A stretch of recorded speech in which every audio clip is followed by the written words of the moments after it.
This is To Catch A Conman, Season 2, In the Victim's Voices. I will take you on another fascinating journey, but this time you will hear from other men and women that, like me, have fallen prey to the various cons, scams, and deceits by one of the most prolific and successful con artists to live and operate in the Midwest. You know him as Ricky Dugo. Could $100,000 sustain my life? It couldn't even come close. So listen to me. If I was going to be in some sort of con, scam, conniving thing, it'd be for millions. It wouldn't be for $100,000. To Catch a Conman is brought to you by Studio 847 in Long Grove, Illinois. Listener discretion is advised, as some of this programming contains language and content that might be offensive to some listeners. Join me on this adventure to catch a conman. This is Adam Albin. In this first episode of To Catch a Conman, Season 2, In the Victim's Voices, you will hear one of my favorite interviews that I have conducted thus far. A former girlfriend from the 1999 time frame meets Ricky Dugo and tells her tale of a whirlwind relationship and how she fell for Rick and subsequently was swindled by him.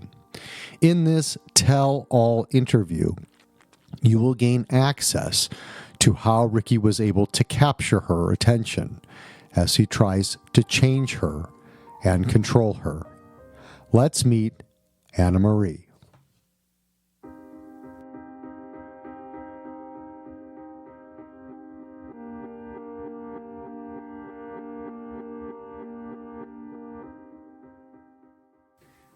Tell me about where you were in the late 90s. Well, it was 1999, and it was Labor Day weekend in Las Vegas. I was there with a group of friends, and we went yearly. And we had rules. You know, you couldn't leave with a man that you met, and I don't know, we just all had these safety precautions that we like to follow, and I broke all of them when I met Rick Dugo, as you call him. I met him as Rick Schulte. Right.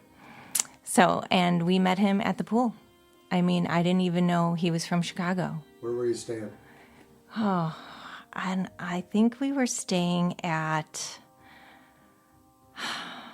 the Venetian, I believe. I honestly don't remember that. Okay.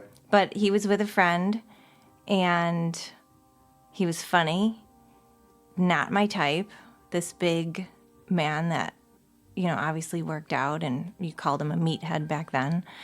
And but he was funny, and to have that physique and be funny was, I think, the extraordinary part of him, because it wasn't like he was this tough guy. You know, he was goofy, more or less.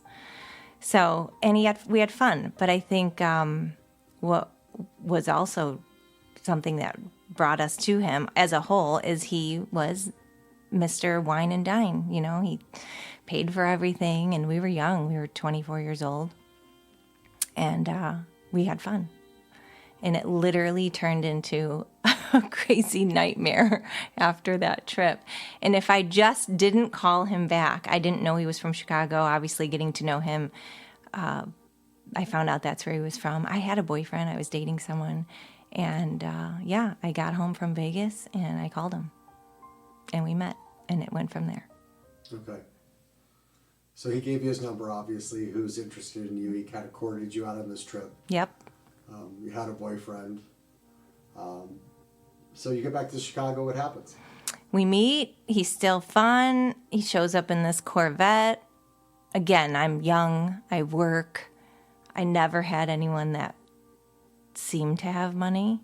So it seemed, he was new and shiny.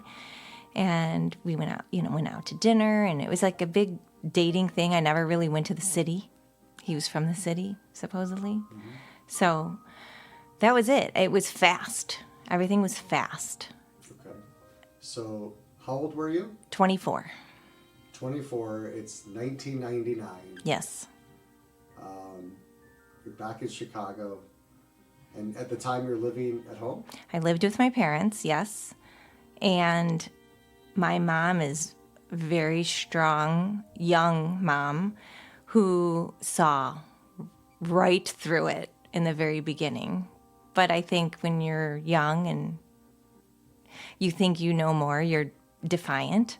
So I was like, no, this is real. And she was like, no, it's not.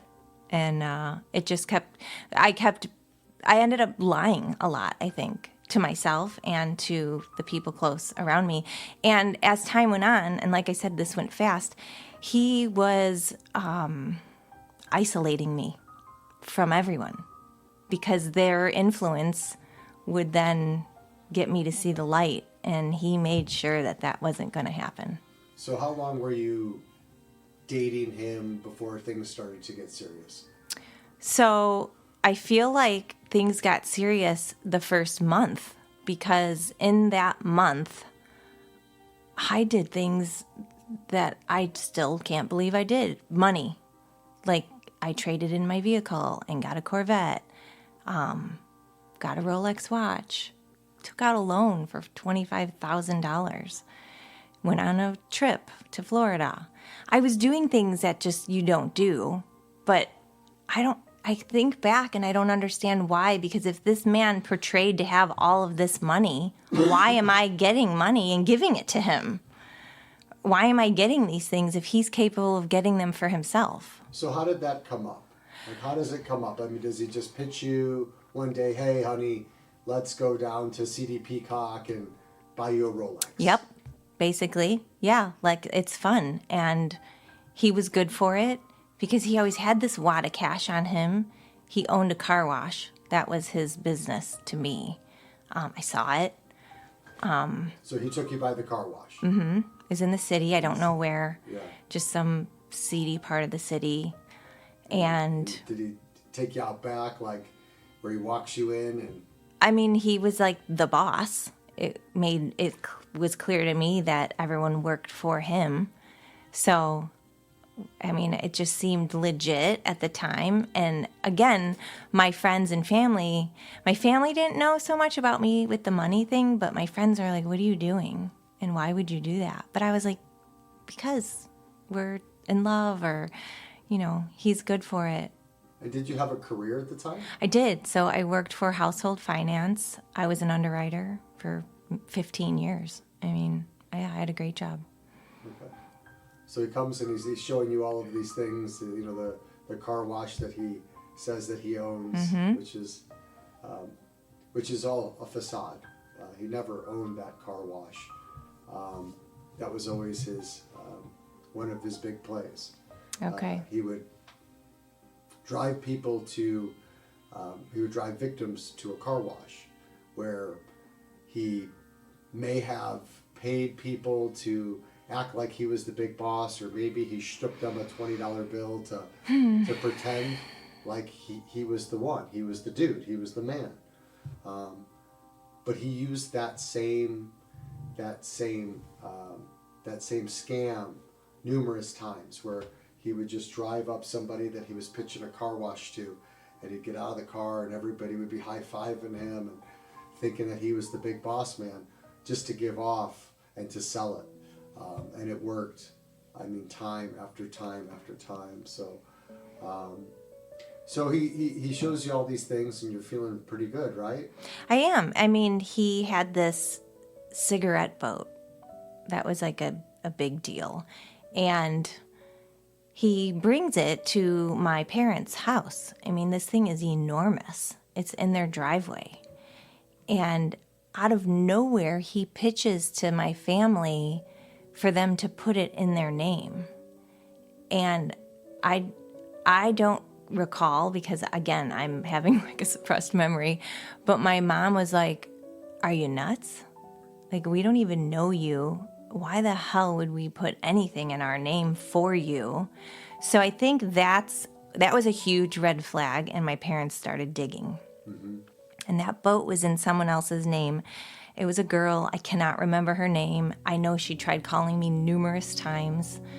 I never picked up. I never allowed her to talk to me because he would just tell me he had all these, crazy ex-girlfriends. And I don't even remember how I got sucked into that. But that was the red flag, was this boat. And we would go on it, and I met friends, but they weren't really friends. I feel like maybe they were people like me. It's like we all kind of had this unsaid thing where something wasn't right, but no one, like I couldn't really talk to them because he didn't allow it. And I was never a girl that was like, I was never someone that was under someone's thumb. And now I am. So that was strange that I was following that as this insecure girl. So there's a control aspect. It was a control aspect for sure. That's come up numerous times with a lot of his past girlfriends or ex-wives. They've all said that he would make sure that he was controlling every aspect. As soon as he started dating you, did you move in with him? No. So I never moved out of my parents' home. And his controlling was what you're wearing. And I literally, I'm having such a hard time remembering this and believing that I did this. But I was a huge gym rat, and all of a sudden he was like, you shouldn't be wearing those clothes. They're too tight. It's gym wear. Wear something around your waist. You don't want people looking at your butt.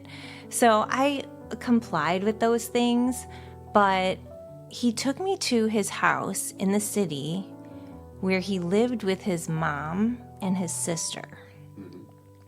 So I meet them briefly, and they're weird. So again, I had so many flags that I was ignoring, and he just shows me his room. It was nice and tidy. Everything was nice and tidy, and that was the last time it was nice and tidy. So any other time I had gone there, it was a disaster. There was women's clothing.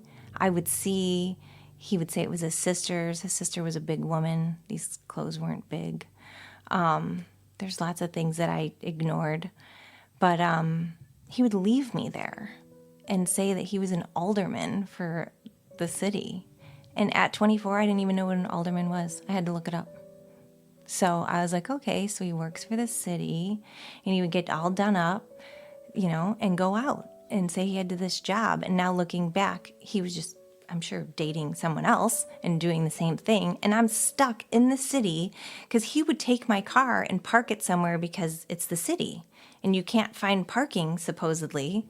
So now I'm stuck there in a house, in a bedroom with people I don't know, and I can't get out. I mean, it was way before iPhones and iPads and right. We didn't like something to do. Exactly. You didn't have any of that. At his house, and you just sitting in his... So I started snooping at one point, I remember, because my mom always told me to follow my gut, and my gut was screaming at me like something is wrong. And I found a phone bill, because we did have cell phones. We had flip phones.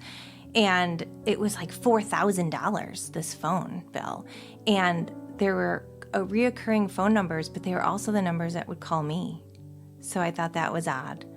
But when I would question it, he always had an answer, whether they were crazy or I don't really remember his answers, but he had an answer for everything.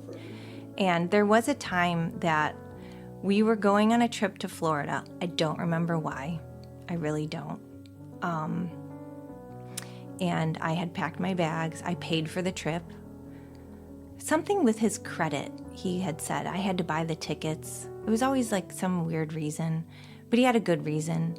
And it's the night before, and he leaves me again at his house, and something clicks, and I'm like, something's wrong. So I leave, and I take my suitcase, and I walk past his mom and sister. They're like sitting in this family room with 10 dogs, this crazy house. And I'm running down like an alley of the city, freaking out, scared. I don't even have my phone, and I don't know why. I can't remember why I don't have my phone. So I go to a gas station, and I ask to use the phone, and I'm stretching the cord into the bathroom of this gas station to call my girlfriend, and I do. And I'm telling her I'm in a gas station, come get me. And she's like, where? I don't know where I'm at. And you're right, we don't have iPhones. I have no location. I have no idea where I'm at, but I'm wanting help so bad and I can't get it because I don't know where I'm at. And he comes there to the gas station. He finds me. And then what happened? I'm upset, I'm freaked out, and he talks again, I don't remember. He talks his way out of it. We get on an airplane the next day. We're on some boat with some weird rich people, so I think. And it's wined and dined, and I have no idea what's going on, and I'm literally just there. And we get in a big fight, and he threatens to leave me in Florida. And it's like becomes this whole emotional, probably abuse at that time, because now it's like you feel the need to keep someone like that because now you're scared. So you want to leave, but you can't because you don't know what to do. And now you're already getting in deep. So like money's already been exchanged. I'm starting to feel that nervousness of, well, I need to stay in it so that I can recoup my losses, which I don't know how that was going to happen. So as time went on, I started to get more and more scared. But then as he started to realize that I was scared, he would start to say things like, I never held a gun to your head. You did this all free will. And then he would scare me more with saying his dad was in the mob and he had no control over what he would do to my family. So then again, you're in it for the wrong reasons. I wasn't in love. I wasn't. In lust or whatever you want to call it in the beginning, maybe. But I think for the duration, I was in it because I didn't know how to get out of it. It's kind of like an abusive, I guess that's how you would explain an abusive relationship. Yeah, there's a lot of intimidation. That's one of the con man ways is he exerts control by intimidating you to make it seem like you can't get out, even though he didn't put a gun to your head. I'm sure he coerced you right into making some of these decisions that you probably would have never made on your own, right? Right. Let's talk about what he took you for, and then we'll come back to your, this part of the story. So, okay. At what point, do you put this car into your name? So I believe everything was done within the first month, and I found out later, because my parents hired a lot of help, that he was doing that because my credit wouldn't show it in the first month. So if I'm running my credit over and over again to buy or get a loan, they're not seeing my debt to income at that time, right? So I took out a $25,000 personal loan, and I do remember literally handing him the envelope in the bank. Like, it didn't even leave the bank. And I don't know why I did that. The car, I had a white Eclipse, and I traded it in for a Corvette, which he already had a Corvette. So now we were going to have matching Corvettes, which was really strange. And strange, but you liked it, right? Strange, but I liked it, for sure. It was fun. It was exciting. I never put the boat in my name. And the Rolex, I don't remember if I got one, but he did. And then there was an exchange of a ring, but it wasn't like an engagement ring. It was just like a diamond band. But at one time, we were at the gym, and he said, I'll hold it for you. And then he said he lost it. And I remember at that time wondering if he just said that because it was going to go on to someone else. Because I was on to that. I was starting to put that together and feeling like something's not right. This could be happening. Especially because I was getting phone calls from other women. Let's talk about some of that too. So I mean, it sounds like you knew that he was up to some shenanigans. I did. I definitely did. And did you just turn a blind eye? I did. Did it bother you? It bothered me, but I turned a blind eye. No, it didn't make me jealous. No? Well, I don't think I knew what to be jealous of because I never saw anyone. And I never gave anyone the time to talk to me. So I really didn't know. I just knew something was wrong. And the part where you said control, he was there every day at my job. No matter what, he would show up for lunch, something. So it was like he made you feel like, where else would he be? Right. You know? I mean, until I'm stuck at his home alone, then I'm like, what are you doing? But It's crazy. so back to your question of how much. At the end, my parents ended up getting my car back. They took that Corvette and they traded it back in because this is happening in a month's time. So they took that car, they traded it in. There was like a $5,500 difference that my parents ended up paying to get me out of that. I got my car back. Jewelry, nothing. You never saw any of that again. I was out the 25 grand, period. But then later, I don't know how this happened, but I think my parents scared him. I really do, because they called the FBI, so they say. I don't know. And there was a private investigator tailing me all the time and would then recite back to me where I was, what I did. So they did do that. They did find out where I was. So did you know that your parents had hired a private? So I did, and then I told him. Oh, yeah. And all shit breaks loose. So what they did was they sent a private investigator to that car wash to then get the job done, pay with a check to try and see where he was funneling that money. Was that his place of business? But because I told him, he ripped the check up and he didn't cash it. So you felt the need to give him a heads up. So I was sabotaging it. So there was something was still there. Something was wrong with me at that time still that I felt the need to tell him. But at some point that broke. My parents were like threatening him hard. And something worked because it ended.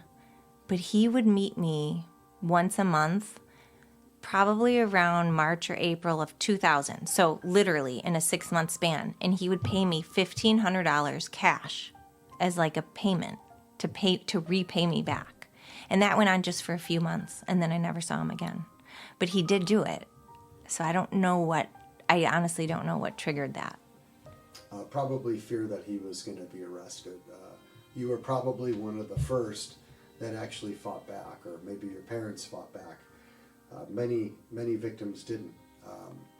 In my research and the people that I've talked to, less than 5% actually contacted the authorities, whether it was the FBI or went to the police. There are very few people. Well, it's hard to do when you've done it to yourself. For sure. So you're thinking, yeah. You're not looking. Right. You're right. You should have known better. Yeah. And so it's embarrassing. You're not going to go to the police and go, yeah, I gave him $25,000 and so help me. It's like, it just sounds silly. But yes, my parents were very threatening and I mean, at the same time, though, trying to make me hit rock bottom. I mean, they kicked me out of the house. They changed the locks on the doors. I mean, they were like, we're done. Something's wrong. You're brainwashed. And I moved in with a girlfriend. And he proceeded to come there every day. And my girlfriend was like, I'm scared of this man. I'm afraid I'm going to come in the house and everything's going to be gone. Because they saw something I didn't. So I think it took a lot of tough love too from my family to go, wake up, something's not right. This isn't right. You have no friends now. No one wants to hang out with you. He doesn't want you to have any friends, only his friends. But his friends only talk to you so much because they can't talk to you either. So it ended with he moved to a home on Nagel. Mm-hmm. Okay, so he buys this house. And I'm already on the outs, so I'm just kind of in and out. And I go there, and I'm cleaning a bathroom, I'm decorating. It's kind of strange. So I'm in and out. And then one day, I'm going to go and sleep there. I'm going to go spend the night. And I'm pulling up, and I see a girl coming out the front, and I'm going through the back.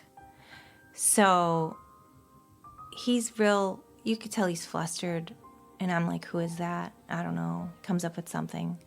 That night, that girl is banging on the windows and screaming, like, get out of there. This is a scam. He's scamming you. And I just remember sitting there like, what is going on? And he just talked his way out of it. But I was already on my way out. So I think it was just like, okay, something's wrong. But he's literally juggling women right there. Right there. Oh, yeah. With no shame in his game. No, one at one door and one at the other. I mean, yeah, he was, I don't know how he did that. It's got to be exhausting. or the guy gets high off of this, you know? It's got to be. It's exciting, apparently. It must be. It's pretty wild. So, yeah, back to the money thing. I worked for a long time, and unfortunately, I got myself out of debt. I took money out of my stock that I had with that company to pay myself back, to pay the loan back, and I did that. And I never saw him again, ever. I never heard of him again. I never saw of him again until you contacted me. I'm trying to figure out how that happened. I don't know. Yeah, I'm trying to think. I do know. I think it was one of my friends saw something online and said, oh my God, it's Rick. One of the girls that met him in Vegas with me. And I commented because there was comments and it was you on there saying, who else has this happened to, or this happened to you or something. And I went out on a limb and I was like, me too. This is your B2 moment. And that was it. Yep. And then I think you contacted me after that. So you never saw him, you never heard from him? Never. Again, I think my parents were like, I remember my mom threatening like something like, you're going to go where Jimmy Hoffa is or something. Yeah. Like she was just like, this is it. Like, I am an only child. Like, my mom was like, do not fuck with us. Yeah. Like, who the hell do you think you are? And maybe that's why he kind of just, okay. Oh, I wasn't worth it. Yeah, I mean, mama bear mentality definitely kicks in. And it's amazing because most victims that got themselves into similar situations were pulled out by their parents. Well, and I would think that he would be, if you're going to be a con man for young girls, I would think you would do better homework on maybe someone that is a little bit more broken. They usually I would feel like you could target someone that maybe doesn't have a support system, but maybe that was the challenge for him. Or maybe it didn't matter to him. I think he thinks he's that good that he could literally, again, it did it to men. It wasn't just crimes of passion. It was, he could literally convince anyone to do these things. And he did. Yeah. How many victims do you think are out there? I have no idea. Yes. I mean, just like if you had to throw like a dart in the dark. 100, I guess. I don't even know how old he is. He's 56, so that's another thing. He usually lies. Yeah. Especially to the women, he would lie about how old he was. So this is going back 23 years ago, 24 years ago. He probably told you he was, well, let's see, he would have been. Well, if I was 24, I feel like he said he was like 30 something. Young 30s, which is probably right. Yeah, it's possible. But he dyed his hair and he dyed his eyebrows. Like, I could tell. Yeah. He did steroids. Like, there was things that I was noticing along the way that I was like, you're not what you seem to be. So what did you like about him? He was funny. His humor. His humor and his wit. I like wit. I like someone that can think on their feet, that's fast. I don't like someone that comes off super charming and knows it all.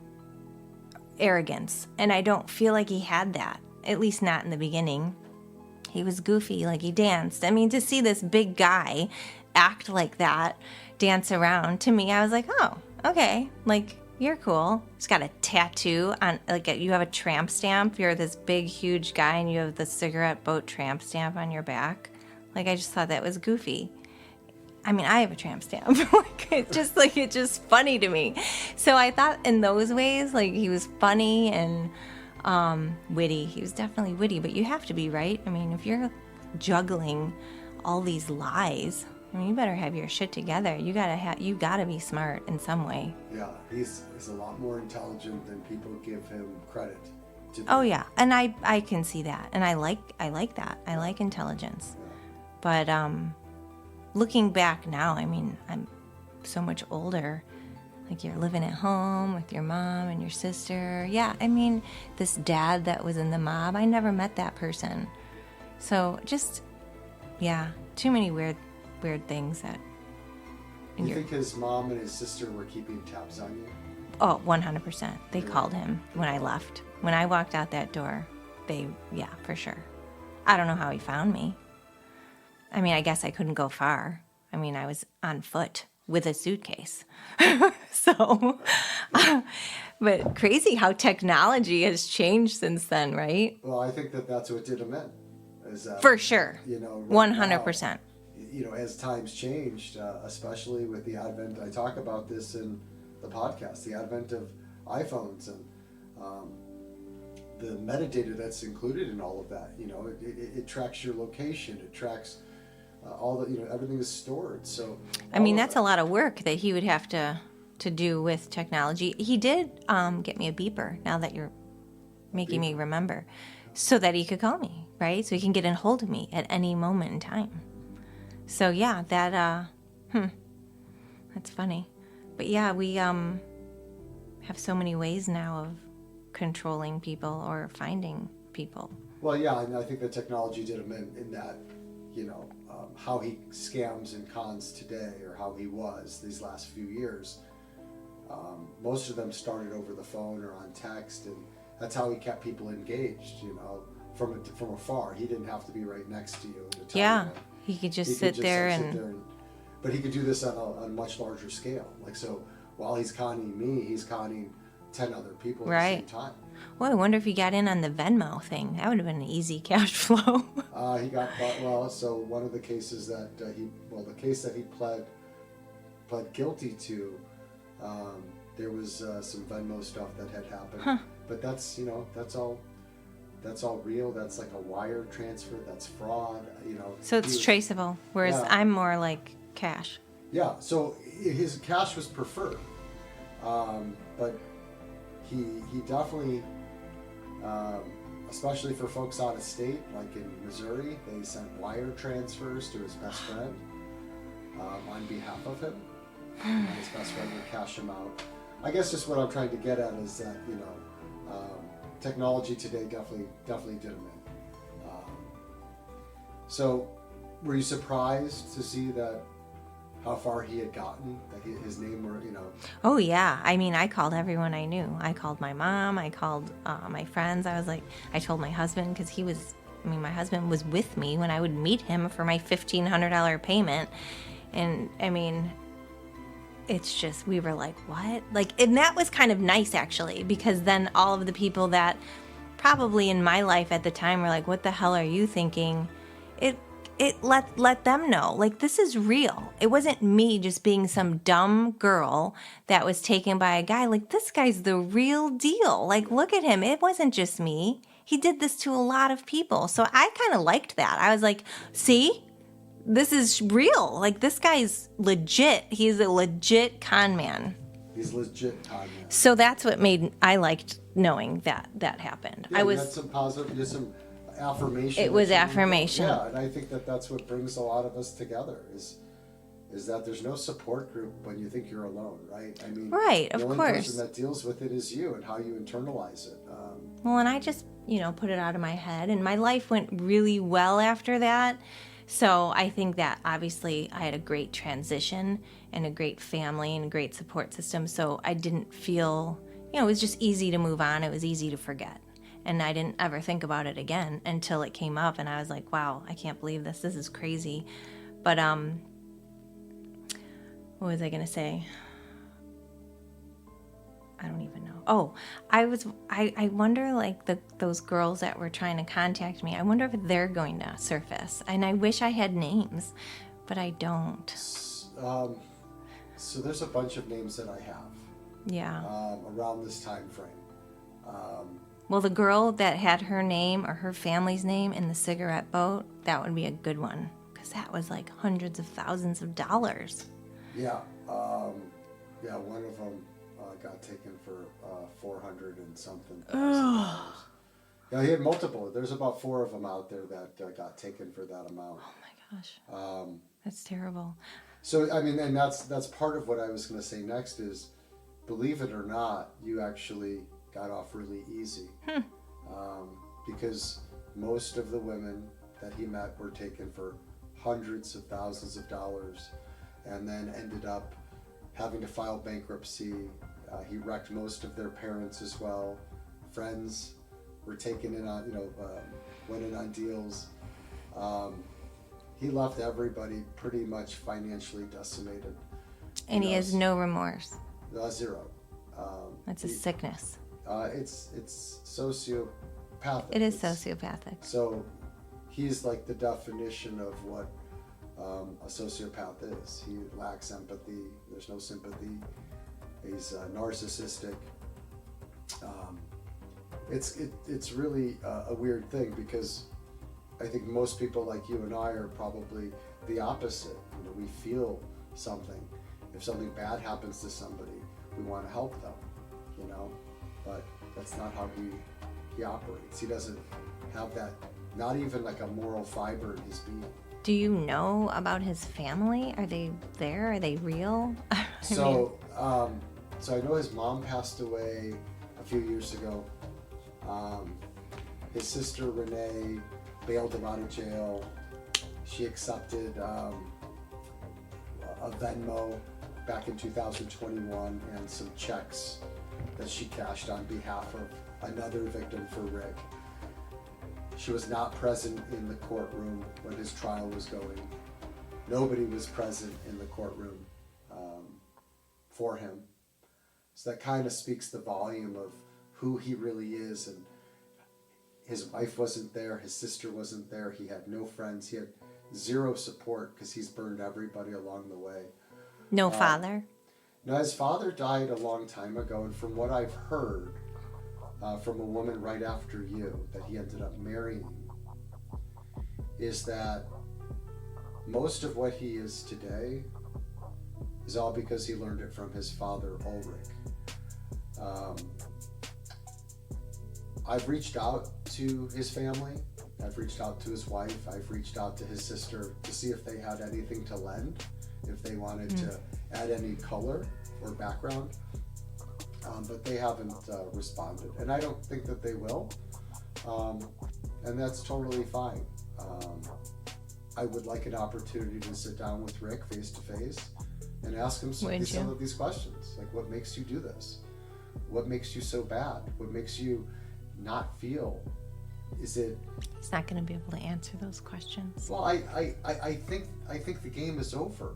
It has to be over, and that's what this has the ability to do with an article that's about youth that's going out to 70 million people, and to have a podcast, and potentially whatever happens after this is he has to accept what he is. He has to admit maybe, but rehabilitate. I don't think rehabilitate, but at least do some soul searching. I don't know if he has a soul. No, he does not have a soul, but in his mind, I don't think he thinks he's hurting anyone. And that's the irony, is that because he thinks it's money, you can file bankruptcy, but there's 20 to 50 victims who ended up in divorce, such financial ruin that they lost their families, they had their kids taken away. So there's like this path of destruction that's happened. It's not just about the money. It's actually the money piece of it is not even so severe. You could lose $25,000 and recover, but what if you lost $400,000? You lost your house. You lost where you were raising your kids. What if your parents went in on it and then they don't talk to you, and all of a sudden now you don't have parents that that are in your life because they've disowned you. I mean, these are real. I know, if I'm feeling bad about myself, and how could you let that be pulled over on you? I couldn't imagine a man and his wife saying, how could you lose everything for us? You know, like that has to be just horrifying and just, it's so sad. Yeah, so your estimation about 100 victims, I appreciate the guess. I anticipate it to be in the 400 to 1,000 range. I guess if he's been doing it his whole life. Yeah. Has he ever had a job? So I say that he hasn't had a real job. He owned a real car wash for a split second in Mundelein, and it was a front. It was this tiny little, you drove your car in and a couple guys would come out and hand wash your car. He didn't pay the landlord for the lease. He didn't pay the wages. He actually didn't pay his employees. It was a front so that he could bring by bigger fish that wanted to invest in car wash ideas.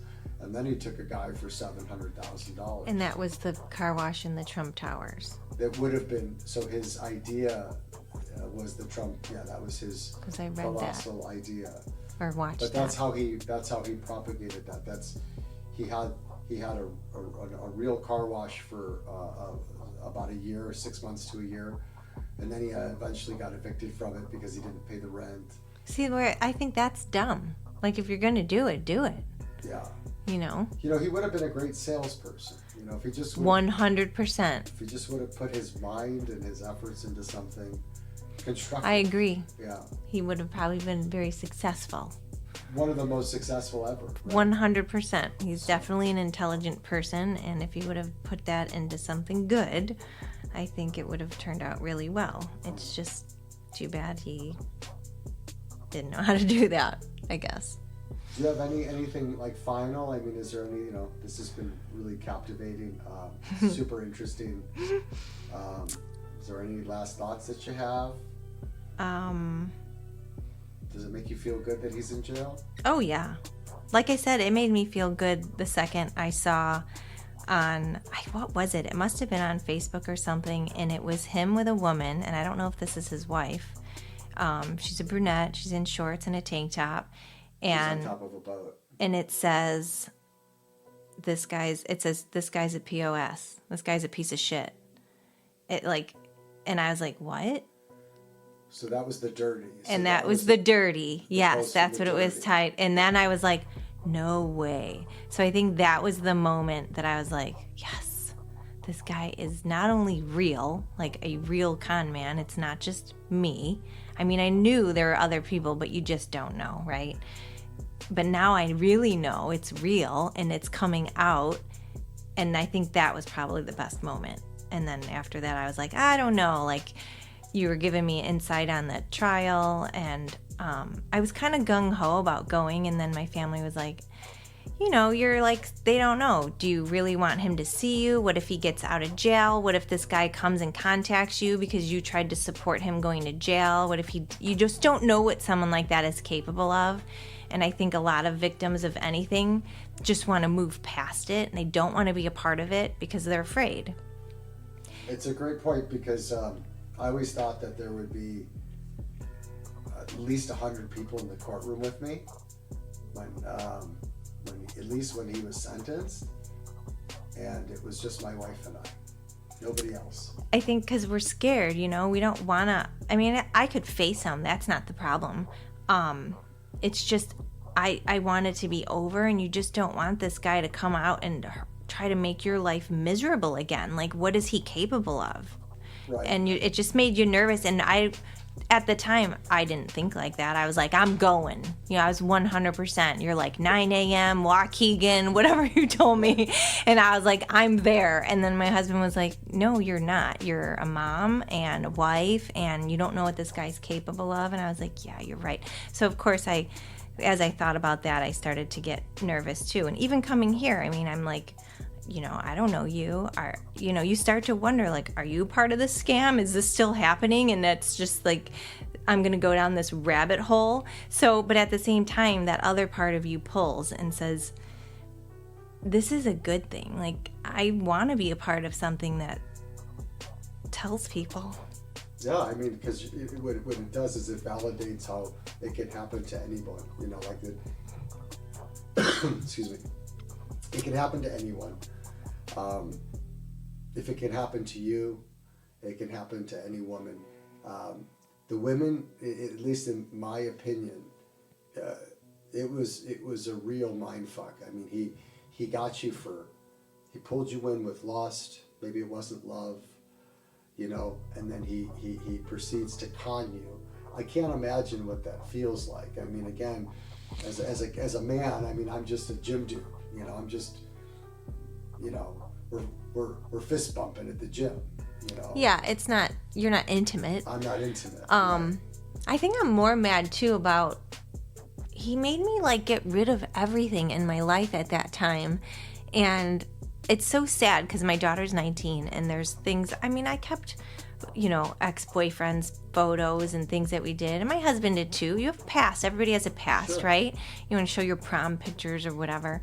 And I had pictures and I had a life right before him. And I don't know how, but he had me throw all that out. And I'm so mad that I did that. It's interesting. And the poor guy that I was with at that time, that was just really sad that I did that to him. And after I got married, I think my own closure was I met with him. I met with that guy I had been dating, and I apologized because it was a couple people that I went to and apologized to. It was almost like this AA thing I created for myself. And I went back and I was like, I'm so sorry that this guy pulled the wool over my eyes and I hurt you in the process of that. And I had no remorse for doing it at the time because I just wanted what I wanted, or I wanted what he wanted. And, I hurt people along the way too, but through him. And that's just it's just crazy how someone can have that much control over you. I mean, what was their response? I mean, were they They were, welcoming? Did they one was not. Yeah, one was not. But in the guy that I was dating, he was. I mean, it was heartbreaking, Yeah. I mean, he actually bought a ring. I mean, the guy was planning on proposing, so it was really sad. And looking back, I think everything happens for a reason. I mean, good. Maybe I wasn't meant to be with that person because I'm with the person I am now, and I'm very happy. So maybe that's why it happened. I have to try and find a silver lining. Was it a good thing that Rick came into my life because I would have married this other guy and it wouldn't have worked out? You try to play those mind games with yourself. Yeah, there's no doubt. I mean, you always, I've said this a couple of times, you have to go through Rick to get where you are today. Yeah, maybe I thought, having money and nice cars was something that I wanted, and you know what, it means shit. And I don't care about those things. I mean, yeah, they're nice, but they're not everything. Right. So I think you just, did we learn something? I'd like to think that we all learned something from encountering this piece of shit. I mean, I think I did. I was young. But I also have a daughter, and I think, anyone can be influenced. No matter, I was raised a very strong family, and again, I wasn't a weak person. So it just goes to show you, anyone can be influenced in the wrong direction. Have you told your daughter this story? I did. She's 19 now, so it was not. I told her recently because this came out. I didn't even think about it before, and then when it came out, I told her, and even she has the same response that anyone would. Why would you do that? How could you do that? That's so dumb. But she's 19, and she hasn't even had love or any of that yet. So I hope that story resonates, and, if she ever encounters something, again, go with your gut, and there's flags, and there's things that people do that aren't normal or right. Yeah. Especially in the beginning of a relationship. They don't ask you to pay for things. That's not normal. You don't take out loans and get cars and jewelry when you just met someone. You just don't. So, lesson be learned, I suppose. Yeah. It happened, and I guess I'm glad it happened. I'm glad I had the support system that I had, and that I wasn't in it very long. Maybe I could have been one of those people that moved in with him. Yes, he talked about marriage. He did think of all those things, we're going to have this big future together. But I had family and friends that were like, no, it's not going to happen. So It could have been a lot worse, Yeah. right? It definitely could have been a lot worse. Could have been a lot worse. So I'm sorry that happened to you as well. I mean, I'm sure you have your own doubts of yourself, or you went through them, but you had a relationship with this man for 10 years. I mean, I had a relationship with him for 10 minutes, so I can't even understand having that trust. Yeah, it's a little bit different. We were gym buddies. You know, gym buddies are, I mean... I had lots of gym buddies. I mean, I have lots of gym buddies. I have hundreds of I gym met my buddies. husband in the gym. I've met my wife in the gym. Okay. So, like, it's the same sort of thing. But, you know, gym buddies, like some of them you go out with, but others, you know, you give the head nod to, Right. you say what's up. You know, Just it's part of your daily routine. Yeah. And I didn't subscribe to the normal Rick Dugo wannabe crew. He had a crew of people that would surround him, that wanted to be in his aura, in his life. That wasn't me. I was a lone wolf. I was the guy that was working out by myself. That's how I like to operate. But I think we were a good challenge, though, because I was a lone wolf. I had someone. I was one that you don't just meet strangers on these trips. Yeah. You know, we have things in place to be safe for a reason. And, you know, he picked me. He could pick any of those girlfriends of mine were way more gullible, single, ready. he has a type. And that I don't know. He does. I mean, yeah. so And he definitely, and in looking at you, you definitely fit his type. great. Yeah. So, I'm going to ask you some names. Did you ever hear of a name of David Andrew? No. Then you wouldn't have heard of him. Lana? No. Um, Because you're 2012, right? yeah, but these are people from like 2002, 2003, 2004, and 5. I know one man on the boat. His name was Frank. I think his name was Frank. Frank. And he was the one. I loved him because I could sense he was just a nice guy. And he wasn't threatening. He wasn't hitting on me. But Rick made me feel like he would, or he did. So, like, I couldn't talk to him. But I remember at one point, like, looking at Frank and being like, don't you think this is weird? And he wouldn't answer me. Do you know his So- last name? Nope. Yeah. There's a couple that I don't know. I feel like he might have been gay. Okay. Which is why I was like, really? I can't talk to him? But I don't know. It was weird. And then there was a young guy on the boat. But I don't know his name. Young people liked him. Yeah. Because, right? I mean, he had this... So from the guy standpoint, the ones right after you in like 2002 to 2006 and 7, he found these guys, these young kids that didn't have father figures. They didn't have brothers in their lives. They were looking for a male mentor. Oh, he's perfect. And he found that. He fit the role. He gave them that part of life that they wanted.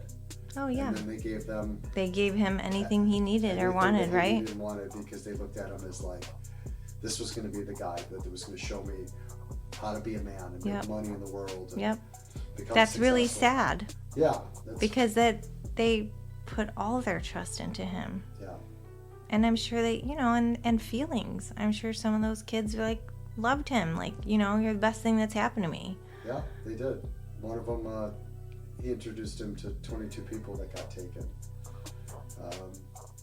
The other guy, him and his mom lost almost $1 million. So,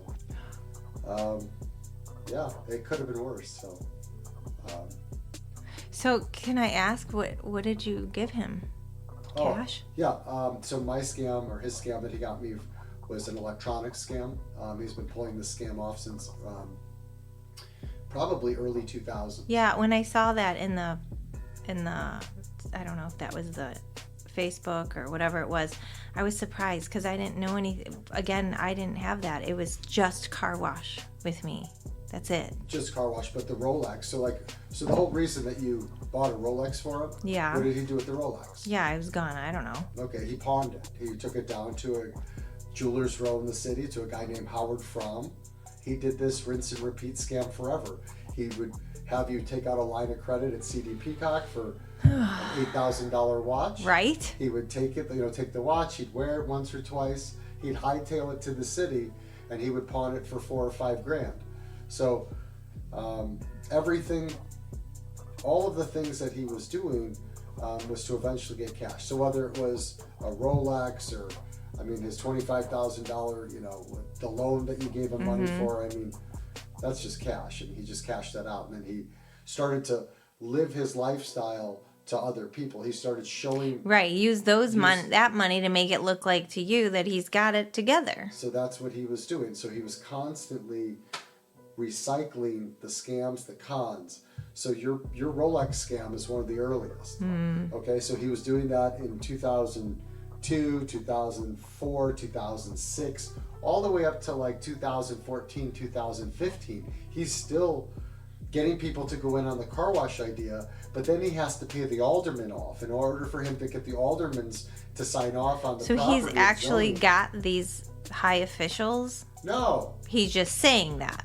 He's got to pay the aldermen, these fictitious aldermen off. In order to do that, he needs you to go out and buy 4 or 5 Rolexes.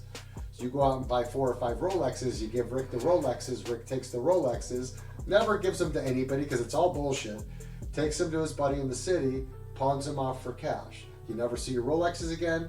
Now you're on the hook for paying off all that, all those loans.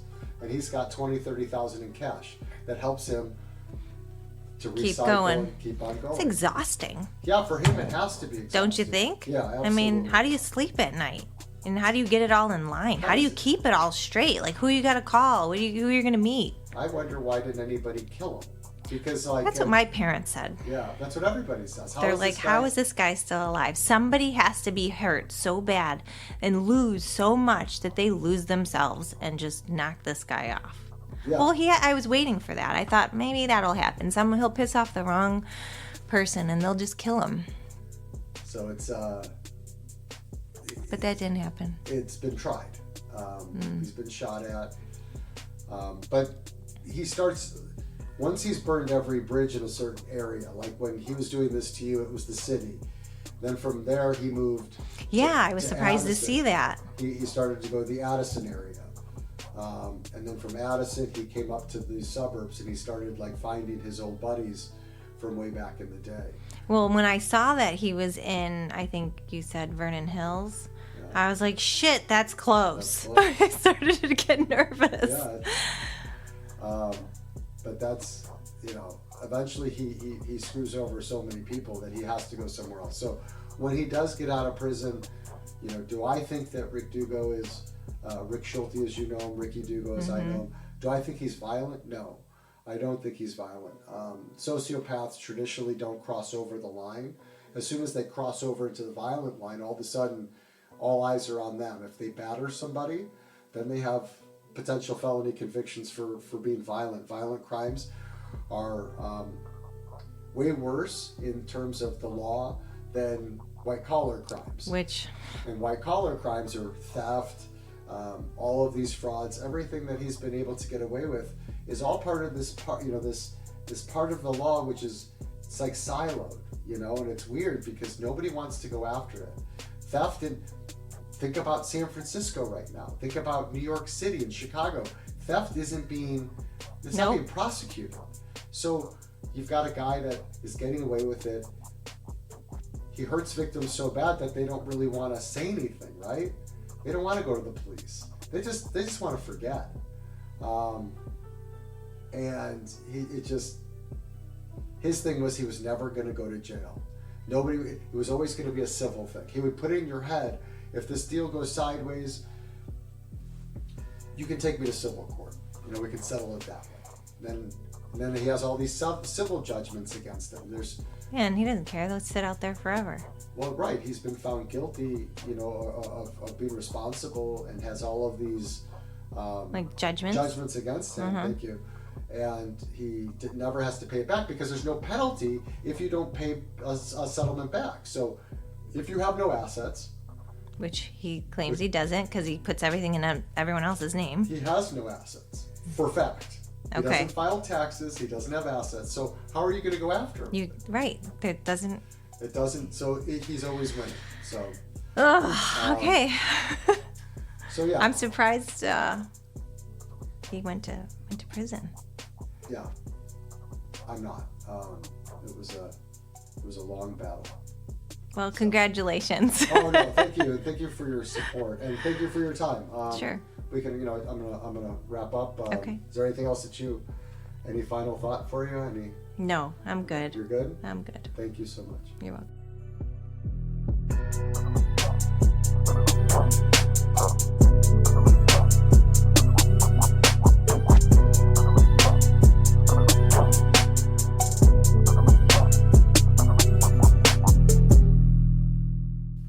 Thank you so much for listening to the first episode, an interview of To Catch a Conman, Season 2, in the victims' voices. We just heard an in-depth interview and the story of Anna Marie, one of Ricky Dugo's former girlfriends that was conned and swindled back in 1999. On this next episode of To Catch a Conman, we will talk to a victim that was searching for a mentor and someone that could show him the ropes on how to start a new business venture. Stay tuned for a 2-part interview with another massive Ricky Dugo scam victim.